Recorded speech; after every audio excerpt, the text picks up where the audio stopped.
Bismillahirrahmanirrahim. Assalamualaikum warahmatullahi wabarakatuh.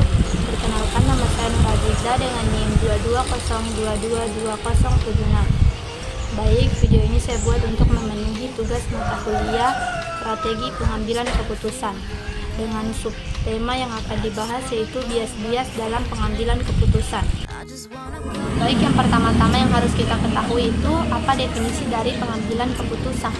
Pengambilan keputusan atau decision making merupakan suatu proses pemikiran dari pemilihan alternatif yang akan dihasilkan mengenai prediksi ke depannya seperti apa.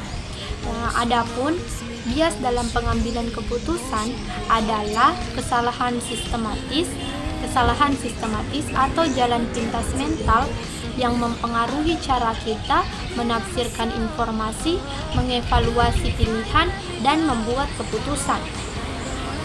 Bias ini dapat disebabkan oleh emosi, motivasi, keyakinan, ataupun pengaruh dari lingkungan sosial.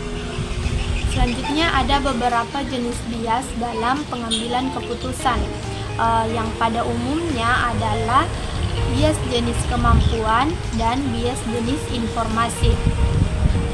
Bias jenis kemampuan adalah penilaian berdasarkan kemampuan dan dapat mencakup bias terlalu percaya diri dan melihat ke belakang atau bias retrospektif. Sementara bias jenis informasi mencakup bias penjangkaran, bias konfirmasi, dan ketersediaan. Baik, bias yang pertama yaitu bias terlalu percaya diri, yang mana merupakan jenis bias kognitif yang menyebabkan kita berpikir bahwa kita lebih baik dalam beberapa hal daripada yang sebenarnya. Kecenderungan untuk melebih-lebihkan pengetahuan dan kemampuan kita dalam suatu bidang tertentu. Contohnya, bias terlalu percaya diri atau sebut saja dengan bias optimisme sering menyebabkan manajer perusahaan meremehkan risiko memasuki pasar baru atau memperkenalkan produk baru karena mereka yakin bahwa produk mereka itu inovatif. Manajer mengabaikan intensitas persaingan yang membahayakan keberhasilan masuk dan penjualan produk di pasar baru. Selanjutnya, bias melihat ke belakang atau biasa disebut dengan bias retrospeksi adalah kebalikan dari bias terlalu percaya diri. Karena bias ini terjadi ketika kita melihat ke masa lalu dan kesalahan tampak jelas setelah kesalahan tersebut terjadi. Dengan kata lain, setelah kejadian yang mengejutkan terjadi, banyak orang yang cenderung berpikir bahwa mereka sudah tahu kejadian tersebut akan terjadi. Bias ini mungkin terjadi karena mereka merekonstruksi kejadian secara selektif.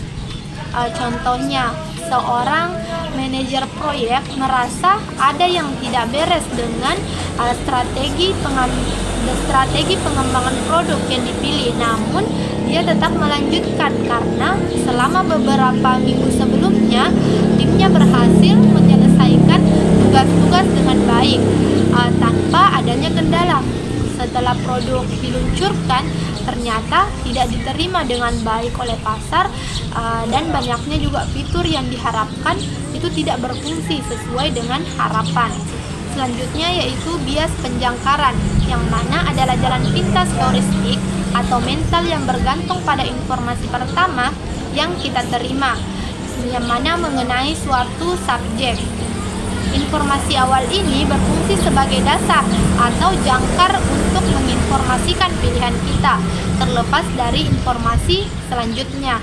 Kesalahan dalam pengambilan keputusan terjadi jika kita berasumsi bahwa data pertama itu benar dan mengabaikan sumber data yang lain, yang mana mengonfirmasi atau menyangkalnya. Bias penjangkaran ini adalah informasi yang umum bagi kita semua karena membantu kita membuat keputusan yang mana itu lebih cepat. Namun, bias ini juga membuat kita rentan terhadap asumsi dan ekspektasi yang menyimpang. Contohnya, jika investor menjangkarkan nilai saham mereka pada harga pasar saja, mereka gagal mempertimbangkan variabel yang lain yang mempengaruhi saham. Investor seperti ini akhirnya menghabiskan atau menahan aset yang dinilai terlalu tinggi atau kehilangan investasi yang dinilai rendah tetapi justru berpotensi untuk menguntungkan. Selanjutnya itu bias konfirmasi. Bias ini adalah kecenderungan kita untuk lebih mempercayai informasi yang mendukung apa yang sudah kita yakini atau yang memvalidasi pilihan yang sudah kita buat. Kita cenderung lebih memperhatikan data tersebut dan mengabaikan informasi yang mempertanyakan apa yang sudah kita tentukan sebagai kebenaran. Contohnya, dapat dilihat dalam konteks pilihan politik. Misalnya, seorang pendukung kandidat tertentu akan lebih fokus pada berita atau analisis yang positif tentang kandidat tersebut, sementara mereka mengabaikan kritik atau informasi negatif yang mungkin muncul. Ketika ada laporan yang merugikan kandidat favorit mereka, mereka mungkin berusaha meragukan keakuratan laporan tersebut atau menganggapnya sebagai bagian dari agenda media.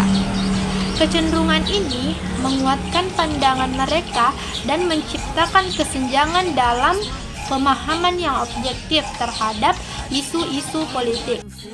Dan yang terakhir yaitu bias ketersediaan. Mengutip buku berjudul Konseling Masalah Masyarakat yang disusun oleh Dr. Yakub dan Angel, MSc tahun 2018, bias ketersediaan adalah cara memberikan penilaian terhadap realitas dan fenomena yang terjadi dalam kehidupan berdasarkan apa yang tersedia yang dapat dilihat, dipikirkan, dan dideskripsikan secara cepat. Contohnya yaitu ketika menjumpai peristiwa kecelakaan lalu lintas yang dialami oleh orang lain atau melihat berita tentang kecelakaan yang terjadi di mana-mana. Hal ini membuat seseorang cenderung khawatir dan takut bepergian dengan menggunakan kendaraan bermotor ataupun menggunakan mobil. Mungkin cukup sekian yang bisa saya sampaikan. Lebih dan kurangnya mohon dimaafkan. Saya akhiri dengan ucapan billahi fisabilillah. Wastabiqul khairat. Wassalamualaikum warahmatullahi wabarakatuh.